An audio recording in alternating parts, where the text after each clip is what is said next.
الحمدللہ رب العالمین والصلاة والسلام علی سید الانبیاء والمرسلین اما بعد فاعوذ باللہ من الشیطان الرجیم بسم اللہ الرحمن الرحیم رب اشرح لی صدری ویسر لی امری واحلل عقدۃ من لسانی یفقہوا قولی۔ سب سے پہلے تمام تعریفیں اللہ رب العزت کے لیے اور درود و سلام آقا دو جہاں محمد مصطفیٰ صلی اللہ علیہ وسلم پر کہ جنہیں اللہ تعالیٰ نے تمام عالمین کے لیے رحمت بنا کر مبعوث فرمایا۔ الحمدللہ ہمارے قرآن کریم کے 2 پارے مکمل ترجمہ و تفسیر کے ساتھ مکمل ہوئے، اور اب ہم آج سے تیسرا پارے کا آغاز کریں گے۔ اللہ تعالیٰ سے دعا ہے کہ اللہ تعالیٰ ہمیں اس میں کامیابی عطا فرمائے اور درست بات کہنے کی توفیق عطا فرمائے، غلطی سے محفوظ فرمائے، اور اللہ تعالیٰ ہمارے لیے اس قرآن کو ہدایت کا سبب بنا دے۔ بسم اللہ الرحمن الرحیم۔ اللہ کے نام سے شروع کرتا ہوں جو نہایت مہربان بہت رحم فرمانے والا ہے۔ تلک الرسل فضلنا بعضهم علی بعض، یہ رسول ہیں کہ ہم نے ان میں ایک کو دوسرے پر فضیلت عطا فرمائی ہے۔ تلک الرسل، یہ رسول ہیں، فضلنا، ہم نے فضیلت دی ہے، بعضهم، ان میں سے بعض کو، علی بعض، بعض پر، منہم، ان میں سے، من کلم اللہ، ایسے ہیں کہ کسی نے کلام کیا اللہ سے، کسی سے اللہ نے کلام فرمایا، ورفع بعضهم درجات، اور کوئی وہ ہے جسے سب پر درجوں بلندی عطا فرمائی، وآتینا عیسی ابن مریم البینات، اور ہم نے مریم کے بیٹے عیسیٰ کو کھلی نشانیاں دیں، وأیدناہ بروح القدس، اور پاکیزہ روح سے اس کی مدد کی۔ تو اس آیت کریمہ میں اللہ تعالیٰ نے اپنے رسولوں کا ذکر فرمایا۔ نبی اور رسول میں ایک بنیادی فرق ہے۔ ہر رسول نبی ہوتا ہے۔ بنیادی طور پہ نبی وہ ہے کہ جو اللہ تعالیٰ کا منتخب بندہ ہے اور اللہ تعالیٰ اس کی طرف وحی فرماتا ہے، اور نبی معصوم ہوتا ہے، گناہوں سے پاک و صاف ہوتا ہے، اور اس دنیا میں اللہ تعالیٰ کا خلیفہ، اور اس دنیا میں اسلام کی تبلیغ کرتا ہے، اس دین کو پھیلاتا ہے۔ لیکن نبی وہ ہے کہ جس کے پاس اللہ کی جانب سے وحی آتی ہے۔ اب اگر اس نبی کے پاس اپنی شریعت بھی آئے، اپنی کتاب بھی آئے، تو پھر وہ نبی ہونے کے ساتھ ساتھ اس کو ایک اور اعزاز حاصل ہوتا ہے کہ وہ رسول بھی بن جاتا ہے۔ اس لیے ہر رسول نبی ہوتا ہے، لیکن ہر نبی ضروری نہیں کہ رسول ہو۔ انبیاء میں سے بعض جو ہیں ان میں سے اللہ تعالیٰ نے رسول بھی بنائے، یعنی انبیاء میں سے بعض کو اللہ نے اپنی شریعت اور کتاب عطا فرمائی، جیسے کہ حضرت عیسیٰ علیہ السلام، حضرت موسیٰ علیہ السلام، یہ رسول ہیں۔ اور ان کے درمیان میں آنے والے جتنے انبیاء تھے انہوں نے حضرت موسیٰ علیہ السلام کی شریعت پر عمل کروایا، اس لیے حضرت موسیٰ اور حضرت عیسیٰ کے درمیان جتنے آئے وہ سب نبی تھے، توریت کے مطابق عمل کرتے چلے گئے۔ پھر حضرت عیسیٰ علیہ السلام بھیجے گئے، اور آپ نبی ہونے کے ساتھ ساتھ رسول بھی تھے، اور آپ کو اللہ تعالیٰ نے اپنی کتاب، اپنی شریعت عطا فرمائی۔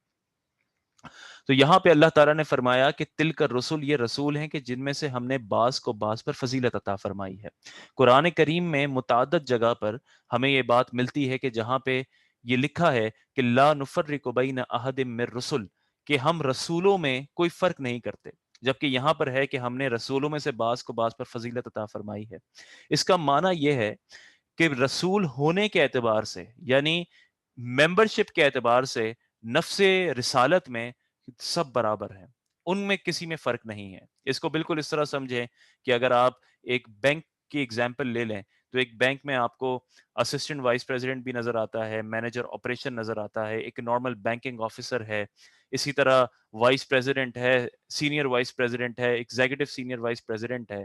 آپ ایک سافٹ ویئر ہاؤس کی کوئی ٹیکنالوجی کمپنی لے لیں، تو وہاں پہ آپ کے پاس سافٹ ویئر انجینئر ہے، سینئر سافٹ ویئر انجینئر ہے، پرنسپل سافٹ ویئر انجینئر ہے، سافٹ ویئر آرکیٹیکٹس ہیں۔ یہ سارے مختلف رولز ہیں، لیکن بحیثیت امپلائی ہر ایک جو ہے وہ اس کمپنی کا امپلائی ہے۔ تو بالکل اسی طرح نفس رسالت میں، نفس نبوت میں سب برابر ہیں، اس اعتبار سے کسی میں فرق نہیں۔ لیکن انفرادی اعتبار سے، معجزات کے اعتبار سے، خصوصیات کے اعتبار سے، اللہ تعالیٰ کے قرب کے اعتبار سے ان میں مختلف درجات ہیں، اور انہی درجوں کا اللہ تعالیٰ نے یہاں پر ذکر فرمایا کہ یہ وہ رسول ہیں کہ ہم نے ان میں سے بعض کو بعض پر فضیلت عطا فرمائی۔ اور پھر حضرت موسیٰ علیہ السلام کا ذکر فرما دیا کہ ان میں سے کسی سے تو اللہ نے کلام فرمایا، وَرَفَعَ بَعْضَهُمْ درجات، اور کوئی وہ ہے جسے سب پر درج و بلندی عطا فرمائی۔ تو مفسرین نے فرمایا کہ یہ جو شخص ہے یہ کس کی بات ہو رہی ہے؟ تو یہ بالاتفاق نبی کریم صلی اللہ علیہ وسلم کی بات ہو رہی ہے کہ اللہ تعالیٰ نے نبی کریم صلی اللہ علیہ وسلم کو وہ رفعت، وہ بلندی عطا فرمائی کہ درجے کے اعتبار سے کوئی بھی نبی جو ہے وہ آپ کا مقابلہ نہیں کر سکتا۔ کئی روایات ہیں اس سلسلے میں۔ نبی کریم صلی اللہ علیہ وسلم کو اللہ تعالیٰ نے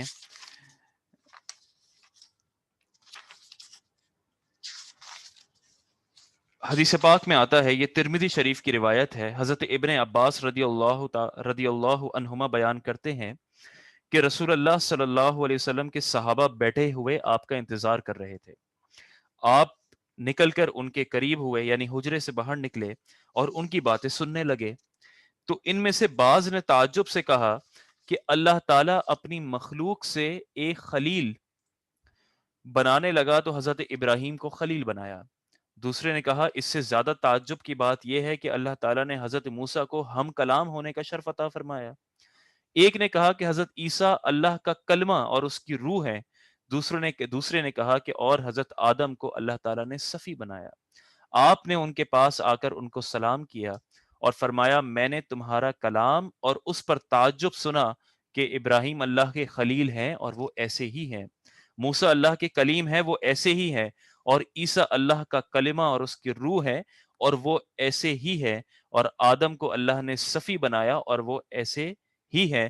سنو میں اللہ کا محبوب ہوں اور مجھے اس پر کوئی فخر نہیں، انا حبیب اللہ ولا فخرہ، لیکن مجھے اس بات پر کوئی فخر نہیں، میں قیامت کے دن حمد کا جھنڈا اٹھائے ہوئے ہوں گا اور مجھے اس پر فخر نہیں۔ میں قیامت کے دن سب سے پہلے شفاعت کرنے والا ہوں اور سب سے پہلے میری شفاعت قبول ہوگی اور اس پر مجھے فخر نہیں۔ میں سب سے پہلے جنت کی کنڈی کھٹکھٹاؤں گا، پھر اللہ تعالیٰ میری خاطر جنت کو کھولے گا اور اس میں مجھ کو داخل کرے گا اور میرے ساتھ فقراء مومنین ہوں گے اور اس پر فخر نہیں، اور میں اولین اور آخرین میں سب سے زیادہ معزز ہوں اور مجھے اس پر فخر نہیں۔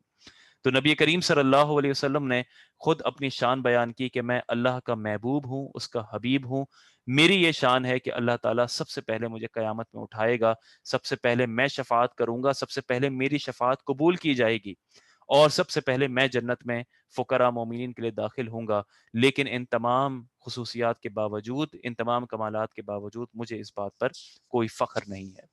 اور پھر آپ دوسرے اعتبارات سے دیکھیں تو درجنوں جہتوں سے آپ کو نبی کریم صلی اللہ علیہ وسلم کی فضیلت نظر آتی ہے۔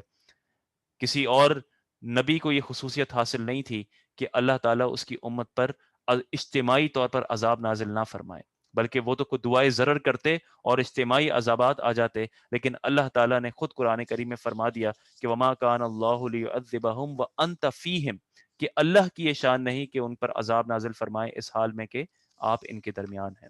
اسی طرح نبی کریم صلی اللہ علیہ وسلم کو آخری نبی قیامت تک کے لیے آپ کی شریعت کو قائم و دائم فرما دیا۔ اس سے پہلے ایک شریعت آتی، ایک نبی آتا، لیکن اس بات کا علم ہوتا کہ ایک وقت آئے گا جب دوسرا رسول آئے گا اور وہ یہ شریعت کو منسوخ کر دے گا اور ایک نئی شریعت، نئی کتاب کے ساتھ کائنات میں وہ آ جائے گا اور پھر لوگوں کو اس کی پیروی کا حکم دیا جائے گا۔ لیکن نبی کریم صلی اللہ علیہ وسلم کو آخری نبی بنا کر قیامت تک کے لیے آپ کی شریعت کو قابل عمل بنا دیا۔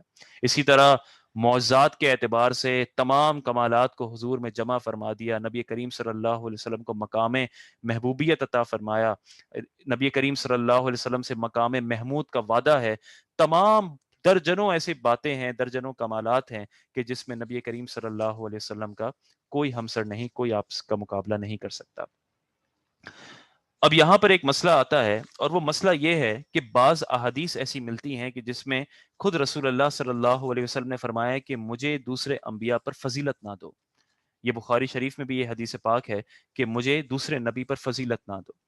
ان دونوں احادیث میں تطبیق یہ کی گئی کہ اگر فضیلت دینا مطلقاً منع ہوتا کہ کسی نبی کو کسی نبی پر فضیلت نہ دو، تو پھر یہ قرآن کریم کی آیت نازل نہ ہوتی کہ جس میں اللہ نے خود فرمایا کہ یہ وہ رسول ہیں کہ ہم نے بعض کو بعض پر فضیلت عطا فرمائی۔ خود نبی کریم صلی اللہ علیہ وسلم اپنی شان بیان نہ فرماتے۔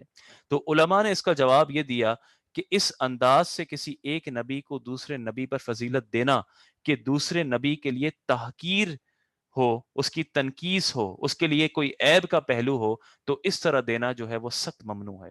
آپ ویسے بیان کریں کہ نبی کریم صلی اللہ علیہ وسلم اللہ کے حبیب ہیں، حضور کی یہ شان ہے، لیکن یہ شان بیان کرتے ہوئے کسی اور نبی کو کسی کا اس انداز سے بیان نہ کریں کہ اس کے لیے وہ تنقید نقص کا پہلو ہو، وہ اس کی تحقیر ہو۔ یہ سخت ممنوع ہے، گناہ ہے، یہ انسان کو کفر میں بھی لے جا سکتا ہے۔ تو یہی تطبیق ہے کہ حضور کی شان بیان کرنا منع نہیں، لیکن کسی اور نبی کی شان کو گھٹانا، اس کی تحقیر کرنا، اس بات کی بالکل اجازت نہیں دی جا سکتی۔ اور یہی مفہوم علماء نے لیا کہ جب حضور نے فرمایا کہ مجھے کسی نبی پر فضیلت نہ دو، تو اس سے یہی بات مراد ہے۔ تو پھر اللہ تعالیٰ نے یہاں پہ حضرت عیسیٰ کا ذکر فرمایا، وَآتَيْنَا عِيسَى ابْنَ مَرْيَمَ الْبَيِّنَاتِ۔ حیرت ہے، بہت سے انبیاء ہیں، بہت سے رسول ہیں، اللہ تعالیٰ نے مختلف رسولوں کو مختلف شانیں بیان کی، لیکن پھر حضرت عیسیٰ کا ذکر ہی کیوں؟ تو اس میں علماء نے فرمایا کہ اصل میں حضرت عیسیٰ علیہ السلام وہ اللہ کے ایسے رسول ہیں کہ جو افراط و تفرید کا شکار ہوئے، کہ عیسائی تو حضرت عیسیٰ کو اللہ کا بیٹا ماننے پر تلے رہے، اور یہود جو ہے انہوں نے ایک شریف، ایک مہذب انسان بھی ماننے سے انکار کر دیا۔ اس لیے اللہ تعالیٰ نے یہاں پہ حضرت عیسیٰ کا ذکر فرمایا، وَآتَيْنَا عِيسَى ابْنَ مَرْيَمَ الْبَيِّنَاتِ، کہ ہم نے مریم کے بیٹے عیسیٰ کو کھلی نشانیاں دی۔ تو جب عیسیٰ ابن مریم کہہ دیا تو وہاں پر عیسائیوں کا رد کر دیا کہ یہ عیسیٰ ہیں لیکن یہ مریم کے بیٹے ہیں، اس لیے الوہیت کا انکار کر دیا کہ یہ خدا نہیں ہے۔ اور جب یہ فرمایا وَأَيَّدْنَاهُ بِرُوحِ الْقُدُسِ، کہ ہم نے پاکیزہ روح سے اس کی مدد کی، یعنی جبرائیل امین، روح القدس جبرائیل امین کو کہا جاتا ہے، آپ کا لقب ہے۔ تو جب یہ کہہ دیا تو یہ یہود کے لیے کی طرف اشارہ تھا کہ یہ ایک معمولی، ایک عام سے شخص نہیں تھے، بلکہ یہ اللہ کے نبی تھے، کہ جن کو اللہ تعالیٰ نے واضح معجزات بھی عطا فرمائے اور جن کی مدد بھی حضرت جبریل امین کے ذریعے کروائی۔ تو اللہ نے حضرت عیسیٰ کو بڑے معجزات عطا فرمائے۔ آپ مٹی کا پرندہ بناتے، اس میں پھونک مارتے، وہ زندہ ہوتا۔ آپ برس کے مریضوں کو ٹھیک کر دیتے۔ آپ مادرزاد اندھے جو نابینا ہوتے ان کو شفایاب کر دیتے۔ اللہ تعالیٰ نے آپ مردوں کو زندہ کرتے۔ اللہ تعالیٰ نے آپ کو کئی ایسے طبی معجزات سے نوازا، اور یہ کھلی نشانیاں آپ نے بطور معجزات لوگوں کے سامنے ظاہر فرمائی۔ آگے اللہ نے فرمایا وَلَوْ شَاءَ اللَّهُ، اور اگر اللہ چاہتا، مَقْتَتَلَ الَّذِينَ مِن بَعْدِهِم مِن بَعْدِ مَا جَاءَتْهُمُ الْبَيِّنَاتُ، اور اگر اللہ چاہتا تو ان کے بعد والے آپس میں نہ لڑتے جبکہ ان کے پاس کھلی نشانیاں آ چکی تھی۔ وَلَٰكِنِ اخْتَلَفُوا فَمِنْهُم مَّنْ آمَنَ وَمِنْهُم مَّنْ كَفَرَ، لیکن انہوں نے آپس میں اختلاف کیا تو ان میں کوئی مومن رہا اور کوئی کافر ہو گیا۔ وَلَوْ شَاءَ اللَّهُ مَا اقْتَتَلُوا، اور اگر اللہ چاہتا تو وہ نہ لڑتے۔ وَلَٰكِنَّ اللَّهَ يَفْعَلُ مَا يُرِيدُ، مگر اللہ جو چاہتا ہے کرتا ہے۔ یہاں سے کوئی یہ معنی مراد نہ لے لے کہ انسان مجبور محض ہے، کہ وہ تو ایک کھلونا ہے کہ بس اللہ نے جیسا چاہا اس کی زندگی گزر گئی، بلکہ یہاں پر اگر آپ غور کریں تو اللہ تعالیٰ نے فرمایا کہ وَلَٰكِنِ اخْتَلَفُوا، اللہ تعالیٰ ان لوگوں نے اختلاف کیا، کوئی ایمان لایا، کسی نے کفر کیا، کسی نے قتال کیا۔ ان تمام معاملات میں انسان کے اپنی مرضی، اپنا ارادہ، اپنا فعل شامل ہوتا ہے۔ تو یہاں پر مراد یہ ہے کہ اللہ تعالیٰ نے فرمایا، ایک نظام بتا دیا کہ جب ان کے پاس واضح نشانیاں آ گئیں، نبی آ گئے، نبی نے اپنا پیغام پہنچا دیا، اب اگر اللہ تعالیٰ چاہتا تو اللہ تعالیٰ انہیں مجبور محض بنا دیتا اور سب کے سب ہدایت قبول کر لیتے۔ یہ اللہ تعالیٰ اگر چاہتا تو ایسا ممکن تھا کہ اللہ تعالیٰ سب کو ہدایت دے دیتا لازمی طور پہ، اور سب ہدایت کے راستے پر آتے، سب مسلمان ہوتے، سب عبادت کرتے، کوئی کافر نہ ہوتا۔ لیکن یہ اللہ کی شان تھی، یہ حکمت تھی کہ اللہ تعالیٰ نے لوگوں کو ہدایت دکھا کر، انبیاء کے ذریعے واضح نشانیاں دکھا کر، پھر انہیں ان کے حال پر چھوڑ دیا۔ اور اب وہ اپنے فعل سے، اپنے اختیار سے، بعض لوگوں نے ایمان قبول کیا، بعض لوگ مسلمان ہوئے، اور بعض لوگوں نے اپنے نفس کے ہاتھوں دنیاوی لذتوں کی خاطر کفر اختیار کیا۔ تو یہاں پر اللہ نے فرمایا کہ اگر اللہ چاہتا تو سب ہدایت پر ہوتے، لیکن اس کی حکمت بالغہ یہ تھی، اس کی مرضی یہ تھی کہ سب کو چھوڑ دیا جائے، اور پھر ہر شخص جو اپنے عمل سے جو بھی اختیار کرے، چاہے وہ ایمان ہو یا کفر ہو، اس کے اعتبار سے اسے اس کا بدلہ دیا جائے۔ اسی لیے اللہ نے فرمایا کہ وَلَٰكِنِ، لیکن انہوں نے اختلاف کیا، فَمِنْهُم مَّنْ آمَنَ وَمِنْهُم مَّنْ كَفَرَ، تو ان میں کوئی مومن رہا اور کوئی کافر ہو گیا۔ وَلَوْ شَاءَ اللَّهُ مَا اقْتَتَلُوا، اور اگر اللہ چاہتا تو اللہ تعالیٰ وہ آپس میں نہ لڑتے, اللہ سب کو ہدایت دے دیتا, سب کو نیک بناتا. وَلَٰكِنَّ اللَّهَ يَفْعَلُ مَا يُرِيدُ, لیکن اللہ کی شان یہ ہے کہ اللہ تعالیٰ نے انہیں اپنے حال پر چھوڑا اور انہیں اختیار دیا, انہیں فیصلہ کرنے کا اختیار دیا, اور انہوں نے اپنے عقل کو استعمال کرتے ہوئے اپنے اختیار سے اپنے لیے راستہ چنا. آگے اللہ نے فرمایا یا ایھا الذین آمنو, اے ایمان والو, انفقوا مما رزقناکم, ہمارے دیے ہوئے رزق میں سے اللہ کی راہ میں خرچ کرو. من قبل ان یأتی یوم لا بیع فیہ ولا خلۃ ولا شفاعہ, ہماری اے ایمان والو ہمارے دیے ہوئے رزق میں سے اللہ کی راہ میں اس دن کے آنے سے پہلے خرچ کر لو کہ جس میں نہ کوئی خرید و فروخت ہوگی, لا بیع فیہ ولا خلۃ, اور نہ کافروں کے لیے کوئی دوستی ہوگی, ولا شفاعہ, اور نہ کوئی شفاعت ہوگی, سفارش ہوگی, والکافرون هم الظالمون, اور کافر ہی ظالم ہیں.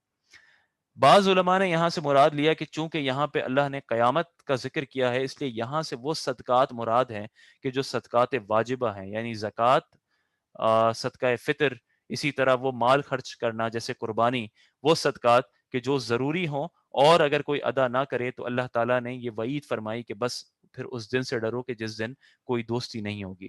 بعض علماء نے کہا کہ یہاں پہ جو خرچ کرنے کا معاملہ ہے اس کا حکم اس لیے دیا گیا کیونکہ اس سے پہلے جہاد کا ذکر تھا, اور جہاد کے لیے مال کی ضرورت پڑتی ہے. لیکن جو صحیح قول ہے وہ یہ ہے کہ یہاں سے تمام صدقات مراد ہیں. اللہ کی راہ میں انسان کسی بھی مد میں کسی بھی طرح مال خرچ کرے تو وہ یہاں پہ مراد ہے کہ اللہ نے فرما دیا کہ اے ایمان والو اللہ کی راہ میں خرچ کرو, اور ساتھ ساتھ یہ بھی فرما دیا مما رزقناکم, جو ہم نے تمہیں دیا ہے, یعنی جو مال ہم نے تمہیں دیا ہے اس میں سے خرچ کرو. وہ تمہارا اپنا مال تو تھا ہی نہیں, پہلی بات. تو جو ہم نے دے دیا ہے اس میں سے کچھ خرچ کر ڈالو, اور خرچ کرنے میں جلدی کرو, خرچ کرنے کے بارے میں سوچو, غور و تفکر کرو. کیوں؟ اس دن سے پہلے کہ جس دن کوئی خرید و فروخت نہیں ہوگی. دیکھیں آج جب آپ معاملہ کرتے ہیں, آپ کے پاس پیسہ ہے, آپ اچھی گاڑی خریدتے ہیں, اچھا گھر خریدتے ہیں, اچھے کپڑے خریدتے ہیں, اچھا موبائل فون خریدتے ہیں. آپ کی جو سیل پرچیز ہے, یہ تمام جو چیزیں ہیں یہ آپ کی دنیاوی آسائشوں کے لیے ہیں, کیونکہ ابھی آپ خرید و فروخت کر سکتے ہیں. اسی طرح آپ جب دین میں جائیں تو آپ جب مسجد کے لیے ایک پلاٹ دیتے ہیں, مسجد میں رقم دیتے ہیں, مدرسے میں رقم دیتے ہیں, کسی ضرورت مند بیوہ کی مدد کرتے ہیں, کسی یتیم کی کفالت کرتے ہیں, تو یہ بھی گویا کہ خرید و فروخت ہے کہ آپ ابھی یہاں پر اپنے پیسہ خرچ کرتے ہیں, اور اس کے بدلے میں آپ جنت میں انعامات اخروی گھر خریدتے ہیں. لیکن جب موت آ جائے گی اور جب قیامت کا دن ہوگا تو اس وقت کوئی خرید و فروخت نہیں ہوگی. اس دن سب کچھ منقطع ہوگا. جو دنیا میں آپ خرید و فروخت کر کے آئے تھے اس کے اعتبار سے آپ کو بدلہ ہوگا. اسی لیے اللہ تعالیٰ نے فرمایا کہ اس دن سے پہلے یہ کر ڈالو کہ یوم لا بیع, اس دن کے جس دن کوئی خرید و فروخت نہیں ہوگی, ولا خلۃ, اور نہ کوئی دوستی ہوگی. تو ظاہر ہے کہ دوسری آیت کریمہ قرآن کریم کی واضح طور پر کہتی ہیں کہ مومن متقی جو ہے وہ اس دن دوست ہوں گے. تو یہاں پر کفار مراد ہیں کہ کفار اس دن ایک دوسرے کے دوست نہیں ہوں گے. آج چاہے وہ اپنے عقائد پر کتنے ہی مصر رہیں, آج ایک دوسرے کو سپورٹ کریں, لیکن قرآن کہتا ہے کہ اس دن کفار آپس میں ایک دوسرے سے بیزاری کا اظہار کر دیں گے. تو اس دن کفار میں کوئی دوستی نہیں ہوگی. ولا شفاعہ, اور اس دن کوئی کفار کے لیے شفاعت بھی نہیں ہوگی. جو شفاعت ہوگی وہ صرف مومنین کے لیے ہوگی. نبی کریم صلی اللہ علیہ وسلم شفاعت فرمائیں گے, نیک اولیاء شفاعت فرمائیں گے, دیگر انبیاء شفاعت فرمائیں گے.